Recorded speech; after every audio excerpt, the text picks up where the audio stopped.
Hi everyone, my name is Natalie Rykiel. I'm from Johns Hopkins, and I'm the research coordinator for our gecko study site out in Nepal. So I came to Uganda to help out doing the qualitative research here and to compare what's happening across sites and to look at the protocol and so forth. So first I'm going to talk a little bit briefly about the collaboration between Hopkins and MLI. So it's been 4 years we've been working together. One of our first studies was Link, we have the Grand South Cohort, and now Gecko. And both sites have really benefited from the bidirectional training. So we've had a lot of Fogarty Fellows, a lot of master's students. Everyone's really benefited from the exposure at both sites, the knowledge exchange, the logistical support, and the connection to projects. This is our hub at Hopkins, so we're the global center for NCDs, and we really focus on research and training and collaborating with partner sites to build up local capacity. So we're based in, we collaborate with Uganda, Nepal, Peru, India, and Bangladesh. A little bit briefly, this was the Link study that was started in 2015. It was a population-based study, and it was comparing the lung function decline based on urbanization, comparing Nakaseke and Kampala. And this is a good image of it, and it's showing that the rural setting actually had the highest prevalence of COPD. So if you look at the rural is the lighter gray and the urban is the darker gray, you can see that COPD was 6.1% prevalence compared to 1.5% in the urban environment. And then we also looked at the population attributable risk, so looking at different risk factors and how that was associated with the prevalence. So the decreased risk is one of the protective factors, where the increased risk is harmful factors, and we really saw that the rural settings attributed to 51% of exposure. So if you remove the rural exposure, you see that COPD could decrease by 50%. This is one of our first qualitative pieces that came out of our recent Gecko study. So it was quite interesting. We compared provider perceptions in both Kampala and Nakaseke, and we found very similar barriers. So low availability of medications, limited access to diagnostic tools, poor awareness of the disease, and lack of finances. And COPD often was not differentiated between asthma and TB, as other people have also mentioned. So now I'll focus on Gecko 2, which is the second part of our Gecko trial. And we're looking at seeing if we can modify these health behaviors. So by using the action plan, we're seeing if patients can recognize warning signs of a COPD exacerbation, if they can correctly take the rescue pack medications provided by them, and utilize their community health worker to help them utilize healthcare and other preventative measures. So now I'll compare a bit about the insights that we've seen comparing Uganda and Nepal. So these are some photos from Obstructive. That's where our Gecko site is in Nepal. It's just 11 kilometers outside of Kathmandu, which is the capital. It also takes about an hour to get there with the traffic. It's quite heavy. It is a World Heritage Site, so it's heavily preserved, but you'll see it's quite crowded. This picture in the corner is some of the brick kilns that sort of surround the city, so that adds a lot to the air pollution there.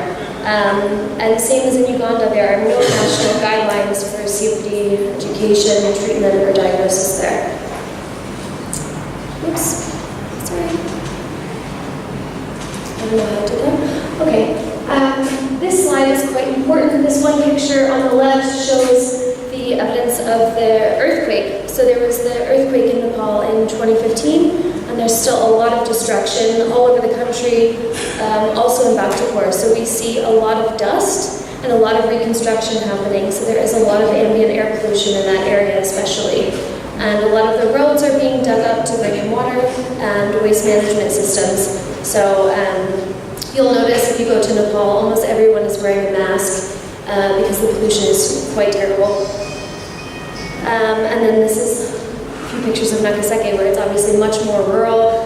75% of the population are subsistence farmers, compared to Nepal, which is a lot more factory merit-based, and craftsmen.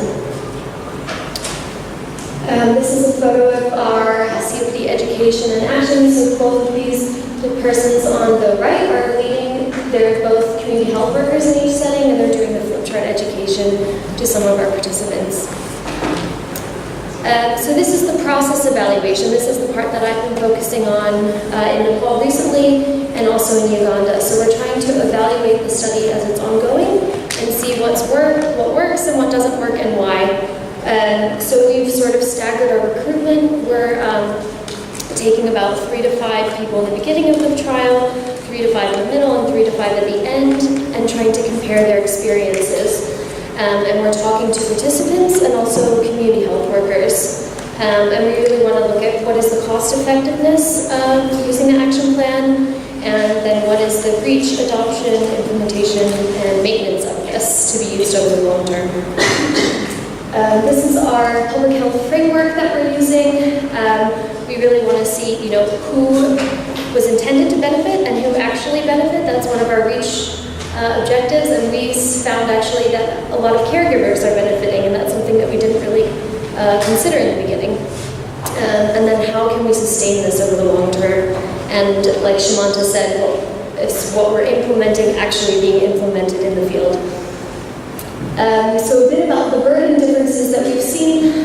These are local terminologies. In Nepal, they call it Domkoki, but that's COPD and asthma. There's not really a term just for COPD, same as here. But in Nepal, like I said, people are a bit more aware that there is some sort of lung disease because the ambient air pollution is so terrible. And the main difference is we've seen a lot of similar barriers, but in Nakaseke we see that the availability of medications is quite poor. And in Nepal, interestingly, we've seen that access to care, especially for females, is quite challenging. And that is much more related to the culture. There's a much more hierarchical culture there where women aren't as valued in the family, and if the family doesn't have enough money for health services, they'll often prioritize the men over the women in the family, unfortunately. So comparing the two sites, I thought this was quite interesting. Obviously in Uganda they're called village health teams. It was established in 2002 to promote healthcare utilization, whereas in Nepal it's been established quite longer. It's 1988, and it was much more focused on family planning and maternal and child health. In Uganda we use about 20, and in Nepal we use 4. So that is a big difference in the burden that they're placed on with how many participants each of them have. We follow the local guidelines in each country. So in Uganda they're not paid, and we provide them t-shirt incentives and incentives when they come to trainings, of course. And in Nepal we give them a daily wage incentive, which is the same as the government when they have national campaigns. And we found that in Uganda, PhDs were much more positively received and well known within the community, whereas in Nepal, amongst our elderly population, there's kind of a mixed reception. People are quite apprehensive about them. They're not very familiar. They say, oh, they work with younger children. We don't need that service. So it's been quite different. And in Uganda, we've seen that they're much more focused on practical support. So one of the PhDs called himself on the chain to the hospital. Whereas in Nepal, they're much more focused on counseling and social support for the participants.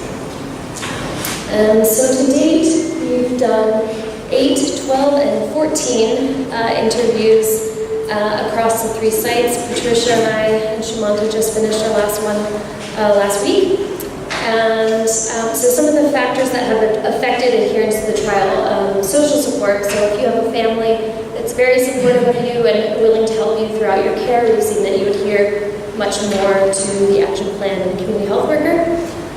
Perceived severity of disease, so how you perceive yourself as being sick. We've had some people who say, no, I don't have this, I don't know what you're talking about, and obviously then they're not as apt to adhere to the trial.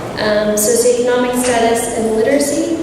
Our action plan, as Shimanta showed, is written in the local language, but that's been a huge problem, especially in Nepal, where a lot of the elderly population is not literate.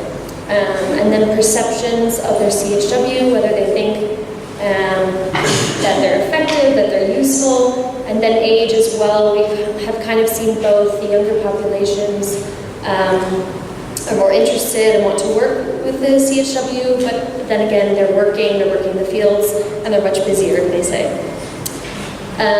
So some preliminary findings, we've seen that they really vary across sites and across individuals and how much support and education they provide the participants. But we've seen in both sites a really strong sense of self-efficacy, so that these community health workers really feel like they're making a benefit to this person's life and that they're improving their health, which has been really great to hear. We've seen, especially in Uganda, that the participants' health improvement, they feel, is predominantly related to the medication use. So we're trying to steer that and talk more about education and preventative measures, but they're very focused on pre-rescue pack. We've seen that they're sort of internalizing the action plan rather than physically opening it and reading through it, but a lot of them could recite to us these different zones. They could explain what it meant, so they had a good understanding, but they weren't readily looking at it. And then there was quite a lot of confusion over the yellow zone and what that meant. We differentiate between when to take steroids and when to take steroids and antibiotics. And we saw across both sites that was quite confusing for participants. In Nepal, they said, well, if I have less symptoms, I'll take steroids, and if you have a lot more, then I'll take antibiotics. And in Uganda, almost all of them said that they just take both.